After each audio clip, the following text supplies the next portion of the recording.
Hey everybody, welcome back to the Spin Rack. I'm here with the boys. Say what's up, gents? What up? Ready to rock. We're talking about Reacher. Jack Reacher has hit Amazon Prime. That's right, baby, and it's dropped. And I gotta say, first episode is off the chain. You know, Jack Reacher was once played, and I may go overstate this and if I did, PD and Cal, please pull me back. You know, it's being played right now by a character by Alan Richardson. And if you've seen the Titans TV show, he played Hawk, not Dove, but Hawk. And he is a pretty physically imposing dude, about 6'5", 250 pounds, which guess what? Is what the character is in the book. There was a movie done by Tom Cruise, and you know, let's say a lot of people who read the book were not happy about that particular portrayal. But getting back to this whole series, oh my gosh, they wait, hold on. Slant. Who's Slant? Wait, explain to me the Slant, bro. I'm missing. No. What's this criticism you're talking about? I didn't make any criticism. Just made a fact. There's a difference. Criticism means No. What fact? What are you talking about? The fact is that Tom Cruise is different from the guy who plays Reacher. It's simply than the character. What was it? By Lee Child. What was the criticism? That Reacher is a physically imposing character. He's probably got to be 6'4", 6'5". He's over 250 pounds. When he's fighting people, you know, he's huge. I mean, we're talking about beating down dudes because he's a large guy. He's not no small guy. If there's a heavyweight, that's it. Our friend Tom Cruise will be more like a cruiserweight, middleweight type of dude, you know, compared to Reacher. So I mean, just a different thing. It's just that when you see, like when you order filet mignon, you better not get ropa vieja. Oh my gosh! You gotta get what you asked for, right? So that's all I'm saying. You know, no diss. He said that one was for you. That one was for you, PD. He specifically said filet mignon strictly for you. He was aiming right at you. I'm gonna say like this. There was an initial thing of saying that Tom Cruise is not as tall as the character, not as broad as the character, right? So there was a buzz, or somehow people woke up on the wrong side of the bed and started complaining. The people that had read the books and that sort of thing started that thing. The movie came out and was an okay successful enough to make a second movie. But the thing is that they didn't care before that. Before that, they, as the same with Interview with the Vampire? All the Interview with the Vampire, the writer tried to say something, and then the fans said, oh, they saw Tom Cruise's performance and they loved it so much. It's like, no, that's not what happened. The people said, hey, Tom Cruise, your book has thousands of fans. Tom Cruise has millions. And if you mess up with our back end, we mess with yours. And she shut up. And then the fans said, oh, she saw his performance and she loved it. No, they shut her up and it became the success it was. But not just that. You have, what's that thing, Minority Report. If you read the short story, it starts out with a description of someone that look like Paul or Giamatti, but nobody cared. Nobody cares. There's so many characters where they just sort of toss out this because the movie wasn't getting made before this. And the producers and Lee Child wanted the movie to get made. And Tom Cruise made it a go movie. They added some things in there. They translated because my wife was talking about the books because she had read some of them and she was saying how he's not a talker, right? And in the movie and the show, he talks about how he does, but they added the description from that into his dialogue. So you could get some of his thought process out on film, because otherwise he just walk in, kick behind, walk out. That's basically the character. So they kind of translated his descriptions into how Jack Reacher's talking. That sort of transition from film to TV is sort of the same. That same sort of tone of the character is in there. So this thing where people woke up because the negative Tom Cruise stuff was so big at that point. Yes, it was. What, you want me to not say that? But then the Mission Impossible thing was so successful, they were like, oh, okay, people forgot about it. And Jack Reacher, the movie was a success, right? successful enough. Not a multi-billion-dollar thing, but I think the writer director said when he finished the film, and they just was like, where are the where are the flying robots crashing, the planets crashing into each other? So, oh, you guys just made a movie. All right, let's put it out. Hey, we got Mission Impossible. It's good to have another Tom Cruise movie out, and it did well. I think that for the second movie they talked about it, not sort of, they shouldn't have introduced a family like he was already, like they did in the books, that early. They should have kind of waited to introduce some of the other characters that would become a part of his sort of family. Like the same way detective, as your series goes on, you collect a lot of characters. Even Easy Rollins, he had like a surrogate son, that sort of thing. And what's the name? Jack Reacher in the second movie gets like a surrogate type daughter type thing, and a female character who's like his not, I guess it would be more like his Emma Peel type of deal, that sort of thing. So I said all that to say the tone, get all of the bias away from everything that that Mars was putting in there. And this is produced by the same people. They have other producers, but it still has Paula Wagner, who was partners with Tom Cruise forever, Don Granger, who produced the films, who put the film together. And lastly, it has the writer-director. He did, I think, the first episode. He executive produced it. So you got the same people involved. So if you buy into, hey, we fixed it, when it's all the same people, then you're just buying, they're blowing, smoke down your throat. I got to keep censoring myself for you. Because you got me so mad. And thank you that you are. But look, I didn't say I disliked the movie. I'm just saying that the depiction in the book was different. And I do like the fact that, unfortunately, in these day and age, that a book with a character that's very intriguing, you need some type of actor to come in to bring it forward. Someone as powerful as, and let's call it what it is, powerful as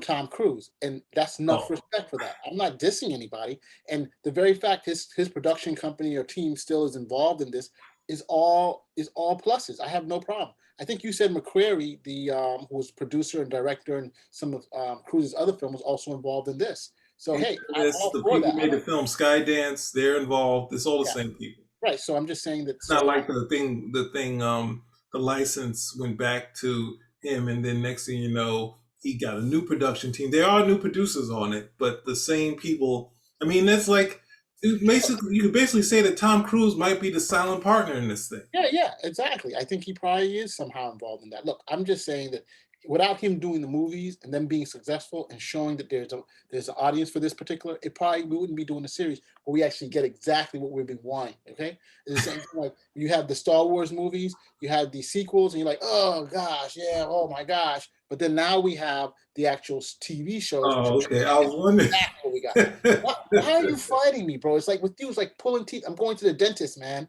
Yo, Cal agrees with me this. You gotta stop, bro. You gotta stop. I don't know what's with you, bro, Ham. Wow. All right. So sorry.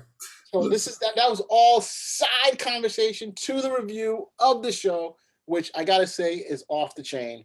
The actor who plays him was, again, I told you he was Hawk in the story in Titans, and I felt that he was always overshadowed a bit, so you didn't really get to understand him as much. But Alan Richardson overshadowed. He showed that Robin came in and showed that both him and Dove were useless. And it's like, why do they have them there if Robin just comes? They're like this struggling crime fighters, and Robin has this rage, and he's able to beat up 4 and 5 million people at once. Whereas where the Hawk is just playing superhero, and Dove has to keep him there because he's still struggling with the loss of his brother. Like, come on, he's got to be good too. He's got to be good because it's funny, that actor, he was like a Rob Liefeld character, and I don't really see that in this. Before, it's like, he looks just like Rob Liefeld. He looks like Rob Liefeld, but bigger. I knew it. I was waiting for somebody to pick up on it. I knew it. I don't think he looks anything like Rob Liefeld. He looks like he looks like the fighting patriot, man. Come on. He looks like Captain America. That's what he looks like. He just out of casting, just like, yo. Sorry. Not Captain America. He's still a little too pug. He's still a little too puggish for Captain America. They casted the right guy for Cap. Leave it alone. All I'm just saying, I don't see anything with Liefeld. So don't.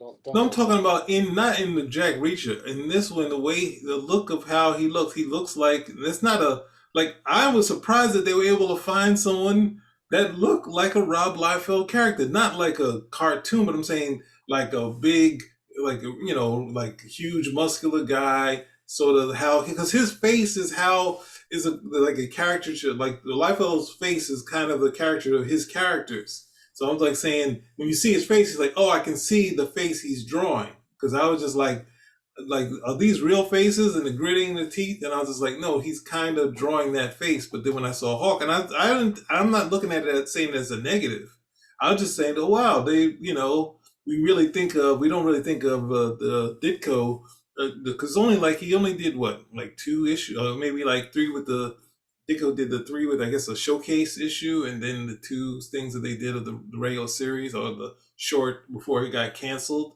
And then we think of Rob Liefeld's thing with the Kiesel, with Carl Kiesel. So there you go. So that's it. So yeah, it's not a shot at him. I mean, I could do other shots at if you want me to. You want a real one? We want a real one. We want a real one. I got a friend that keeps posting on this. Well, I can't say he's a friend now. He keeps posting every time Rob Liefeld does. He says Sam hates you on his Instagram. I was like, don't put that there. I just got some issues. I don't know. I'm not even going to touch it. So getting back to the whole story. So we have him, a character, there's certain things about this character. He likes to walk everywhere. Let's get the trailer going and then we'll get into it. Okay, cool. I totally forgot about the trailer. Me too. Oh, hold on. Let me pull it back. You boys know what's about to happen to you. You can now.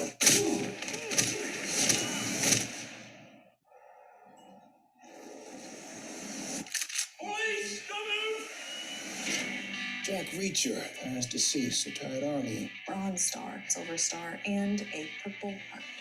What in God's name does a guy like that doing in Margrave? What's a guy like that doing in jail? Zip ties? Cuffs didn't fit him. You guys recycle? 7 bodies since you set foot in my town.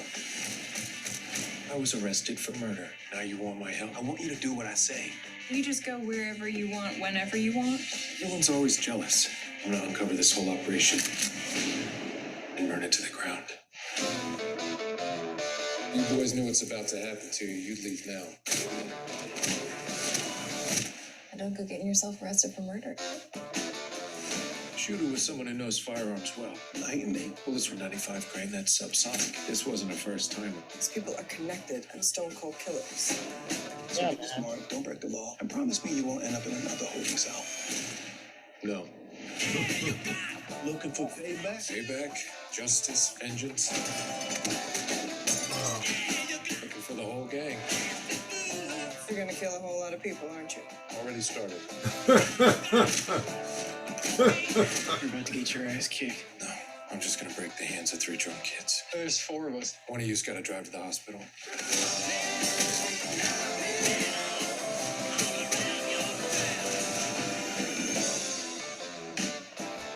Off the chain, baby. Off the chain. Oh, What hold did on. I Let say? me get this last bit in there. Sorry. It's not a twist off.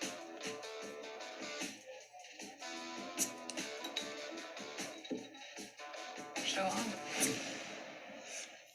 Smiling. That's Jeff Bezos. Yeah, I mean, look, the show comes up and it brings us everything that you saw there. You're basically going to get it in there, and it's going to be in spades. And it's been a pretty enjoyable ride. You have Joe Reacher. Again, he comes into a town. He goes to different towns and just walking about. Starts solving different mysteries that happen. Usually, people are after him when he falls into something. So it's pretty interesting. And I suggest that if you can, go check it out. In this episode, he takes a Greyhound bus to this small town out in Georgia. I think it's Margrave, just because he heard about a particular singer that died there. I think it's Blind Blake. And so he goes there. But then as he goes into the town, they're trying to arrest him because some people died, and they say, hey, this stranger came in, and that's him. And of course, he just walked away. Once he got off the Greyhound bus, he just walked to the town. I guess miles. I don't remember how many miles it is. And so people are like, yo, this stranger's there. You see in the scene where he's just about to eat his peach cobbler, and boom, they bust in and say, yo, you're under arrest. And he's like, I literally just got here, bro. I don't know what was happening. So it's pretty interesting how it goes along, and the character is believable, and the story unfolds, and you start finding out some shocking things. Like here's a spoiler: his brother, he finds out his brother has passed away. So that's something that changes things up. So, I mean, what's your take on it, Petey? It definitely, when coming from the movie to this, there's a definite thread of how he reacts, sort of his the tone. You see in the trailer where he kind of does the descriptions of what he's gonna do, type of deal. They do keep that sort of thread of him trying to like talk things out, but then having, I think after the scene where he fights the people in the bathroom in the movie, where you see him and he's taking one guy's head and bashing the other guy's head with it. That sort of tone of the violence is very much there. That sort of like really incapacitate, like taking someone out, like finishing them. That sort of thing is in there, and you see in that prison. I mean, it's prison. Like you have him in prison, you're gonna get some crazy stuff happening. So, hold on, I think it's acting up. But yeah, ultimately, I was enjoying it. The story, these characters, but it gets as it goes on, it gets pretty, it gets pretty tough for the people in the town, and that's not just Reacher like beating the hell out of them. The plot just starts to really pick up steam, and it's just like, whoa, like a lot of things is happening in this town. And they also have character, Lana Lang from the Smallville. She plays a bit character in this story. She shows up in here too. So Kirsten Crook. yeah. But Which I think she's a good actress. Enough of, because I think she does a good job. Yeah. Whatever she normally gets into. Yeah. I have my own personal opinions about Kirsten Crook. And I hope you hold it. Your personal. I will. They're not for public. They are not for public consumption. I hope so. So yeah, no, it's it was definitely. I mean, as far as the character, it was always interesting to me because when I used to, in my 20s, I didn't have a car and I was stuck in Jersey, and I did a lot of walking and taking the bus. So it was interesting seeing the movies and seeing that aspect of a character. But also the description of the characters, he said, I'm not a vagrant, I'm a hobo type of deal. He's walking from town to town. But yeah, so that aspect of the character, but it's also him connecting to it's one of the things that they had, like him not have guns, him not have a car, but he knows how to use guns and he knows how to drive cars fast, that sort of thing. Because we know his character, we get a whole he was a army brat. No, excuse me, a Marine brat. Because I'm the army, and those guys fight it out. He was a Marine brat. Traveled all over the world. He joined the armed forces. He became a military police. He was in some of the top military spots, hot spots that there was. He got his Purple Heart, his silver distinguishing medal. He's done it all. He's retired. So I guess he's taken 20 years in the service, right? I don't recall how many years, but I think 20 years is the normal thing. So if he started at 18, he's like 38 or around that age, or 30, in his late 30s, early 40s. And so now he's like, I've been told what to do. I think he got a great line where he's like, I've been told where to go, how to go by the military all my life. Now I decide where I want to go, and how I want to go. And so for him, he's traveling light. For him, walking is not a big issue. He wants to travel the world. He has the wanderlust that he wants to see different things. He knows about stuff. He's read about stuff, and you see him, he's this big guy, and you think, oh, he doesn't know much, but he's a very smart guy. He's very observant. One of the things he keeps saying is details in an investigation matter, right? You're getting all this from the show or from the books? From both. That's a lot of detail. It's in the he has when he comes in there, even the first episode, he kind of not just going because they don't have much on the actual crime yet, but he kind of sizes up a lot of people in the people that he comes into conflict with, like the chief of police, and kind of sizes a lot of them up and picks out things that we see revealed as be exactly what he was saying. So it has a little of that in there, yeah. Yeah, I mean, he's like, I can't say, it's like you see a guy who's as big as the Hulk, but he's as smart as Sherlock Holmes, not he's not using, he's been a cop, so he knows the language, he knows how to deal with these type of things, and like in terms of money, like you say, he's not a hobo, he gets money from his pension, so he's not poor. You see him walking around with a wad of cash, That was but his term. His term was hobo. a hobo, so for me, it's the opposite. A hobo is a bum. So, as a vagrant, it's like, you're just doing stuff on your own. But the point is that, he has money. He just, he just has this desire to just walk around, not walk around, but he's going to different places. Like I said, the whole reason for him to come to town was because of the singer, Blind Blake, that he was interested in, a blues singer that he wanted to learn more about. I think he had died in that town, right? You already blew the lid off of it. Obviously, he was there to figure out where his brother was. No, he didn't know that till after the fact. When he goes there, his brother is dead. I mean, that's the thing. Come on, dead, yeah. He's too smart to be. I'm going here for the. He gave that. He's being cagey with the cops and playing to the one of the few times where you have someone who's detained by the cops and saying, "Hey, why don't you say anything?" He's remaining silent, and that's one of the cool parts of the open. Yeah, so it's like that sort of thing, and yeah. What about that part when they want to do a cavity search, and he's like, "Yo, dude, a cavity search can only be done in certain times." You know what I'm trying to say? And this is definitely not one of those times. So he calls him out like, "Yo." Well, that of course then he gets put in Gen Pop. Well, I think that like Cal, you were saying something about the character, the difference between the character earlier. Did you want to take? Because that would lead to something that I think was interesting in the show about him being imposing and him, he's a big. I mean, this is not a small guy. He's a big guy. Yeah. And one of the contrasts that my first introduction to I didn't read the books. Okay, I do know Jack Reacher's characters. I've read like some summaries on him before, but my introduction visually is Tom Cruise's character, who's not physically imposing, but came across as incredibly competent throughout the entire film. This was some guy who, in spite of stature, whatever the difference in physicality that would have been between him and how he's depicted in the books, at no point did I ever think that Tom Cruise wasn't going to be able to handle himself. And what's more, some of the interactions that he would have seemed a little bit more believable because he didn't have that imposing stature. This guy, I just can't see him getting to as much trouble. I mean, literally, when you got a scene saying we couldn't fit the cuffs on him, who wants to mess with this guy? Who literally, he's the guy who goes to Gen Pop and they give him unless it's going to be like 8 or 9 guys rushing him or something, it changes the dynamic. It does change the dynamic from how I approach the character from the film. Well, that was the thing. They've had a couple of scenes. I said that, and no, it's not fair, but Tom Cruise is Tom Cruise. I got to look at this guy and I got to really try to forget everything that I saw in terms of how he acted with the character. And Cruise's portrayal is different than what I'm seeing over here. Oh, sorry. Yeah, I mean, Cruise's portrayal, like I said, I saw the movie and I liked it. I was like, yeah, I've done it many times, different movies and TV shows where you're like, oh, that's not the character.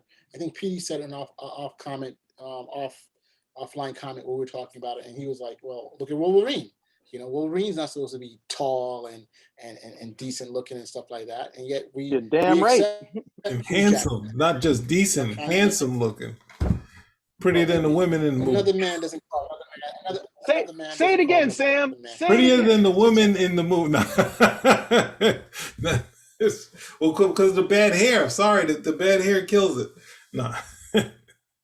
No, these guys. No, everybody seems to like to gloss that one over with Hugh Jackman. Hugh Jackman is easily, dude, 6'2". Okay, look at the cut of that jib, as they like to say, and everybody just glossed the whole thing over because they liked him. There was no problem. I mean, literally, Hugh Jackman in relationship to Wolverine stands a foot taller than Logan is in the comic, and I never heard any criticisms about it. Everybody just rode with it. He's perfect. Oh my goodness! Even Feige recently said that. Hey, going into the future, we're gonna keep Hugh Jackman in mind. You don't have to follow. I was like, well, no, you're the guy that people listen to. And that's a whole nother conversation. But there's so many X-Men, they can do anybody. It doesn't. We do not have to bring Wolverine into the mix right now. You know what I'm trying to say? It's not a recast Wolverine. Stop it. You That's a know whole that they're nother gonna question do that we all the can talk same stuff. Okay. All the same stuff. But let's stick with this. Let's stick with this if you want to do some more X-Men stuff later. Right. So Ultimately, is no. Go back to so I this. think Go back to this. When you talked about the cavity search, that's the thing where he kind of intimidates the guy because he's already like, you know, X amount bigger than the guy. But the thing is, as someone bringing you into prison and he's going in lawfully, he can put them anywhere he wants. So he's like, oh, let's put them in Gen Pop. But then Reacher realizes that they're not actually there to kill him; they're there to kill the other guy. Like, and no, they to kill him. He says like they went after him. no, remember he said at the end, he's like, no, they were like the part of putting them in there, but they said the glasses. Remember he said the glasses. He talks about the glasses and said, but basically, ultimately, that setup is where someone gets back at him. This guy is like, all right, you're gonna act like this. I'm gonna put you in Gen Pop, and you're gonna be. And when he gets out, the Reacher's like, we're not supposed to be here. Like this is not what I signed up for. No, because he said we were just supposed to be being held for a hearing, and they put him in Gen Pop, and that's not what they were supposed to do. So but Reacher, the thing again, go back to Reacher, the character. He knows his law. He knows the what's supposed to happen and what the procedures are. Because again, he was a military police, and from what we can see, he was a damn good one. Of course, he crossed the line in other instances. That's a whole nother issue. But the key thing is that he knows his stuff, and so.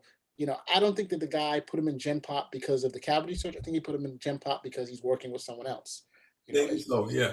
But I would like that he gave us some payback. Like, yeah. like you see this big dude, and you're like, this guy, he don't got much in there, and he's not saying much most of the time. But in the story, in the books, but you're hearing now and some of this stuff. I mean, they're asking him questions, and he knows his rights. You have nothing to say, bro. I got nothing to say to you. You know what I'm trying to say? But he's observant, and that's the key thing. You know, so. He's a big, gigantic brute, you know, when he's pushed. But other than that, you know, you see a small little woman control him. Like, yo, stop. This is what we're going to do. This is how we're going to go about things. You know, like I had a great idea. I think the officer, her name was Finley, in a very open way. He's giving the officers a hard time. He says, excuse me, sir, I'm here to process you. You know, I need you to just follow. You know, I'm not asking you. I'm telling you. I don't want to go over and do something to you. You're like, here, this woman who's like 5'5", telling this dude 6'5", 250 pounds, and guess what? He listens and obeys. And you know, later on, you see that he has the what do you call it, the zip line, because they couldn't get the cuffs to fit over him. And he's like, hey, can I take these off? Can you guys take these off? And they're like, yeah, you know, you're not really. When he's in the jail, he's like, yeah, you're not really a threat. Basically, he just busted it open. Like he could have done that anytime. It's like Superman. Like, yo, are you really holding me? Or you know, he could have kicked the cops butt before they arrest him if he wanted to. He lets it play out, you know. So yeah, hey, is there anything else you guys want to say? I mean, I'm a big fan. I like it so far. Again, I'm not going to go. I don't want people attacking us and saying, hey, you didn't like Tom Cruise. I'm just saying Tom Cruise is not what we came in the books, but he did a good job. And because of him and his company, that they're now a good thing that they're following through. There are many characters in books and comics that we don't get to see because there's no one who likes that character. People need to understand. Sorry to cut, but people need to understand that a lot of these projects, unless they have somebody who they believe is bankable, that stuff will never get up off the ground.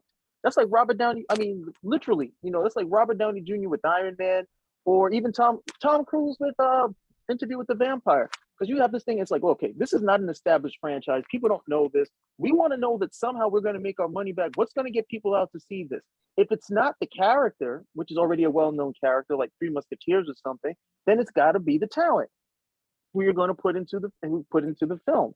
So, sometimes, like, look, we can get somebody who looks the role, or we can get somebody who's bankable to make certain we actually make some money. And then you may actually get a second and a third film out of this, or some other franchise that comes down the pike. So, a lot of people who are, really, just anal when it comes to that type of stuff has to understand how the business works. That's how you get Ben Affleck as Batman. Who wasn't bad? No, he wasn't. I would have loved to have actually see him play Batman, as opposed to whoever that was that Zack Snyder, made him act as, even though he had Batman's uniform on. I say the same thing all the time about Henry Cavill. So continuing going forward. So guys, Reacher, we like it, Cal? Petey, we like it? Liking it. Okay, liking it. So we're giving the big Want to thumbs see up. want to see more. Want to see more. Okay. So hey, if you like what we're saying, give us a thumbs up, comment, subscribe. Spin rack. Out. Out.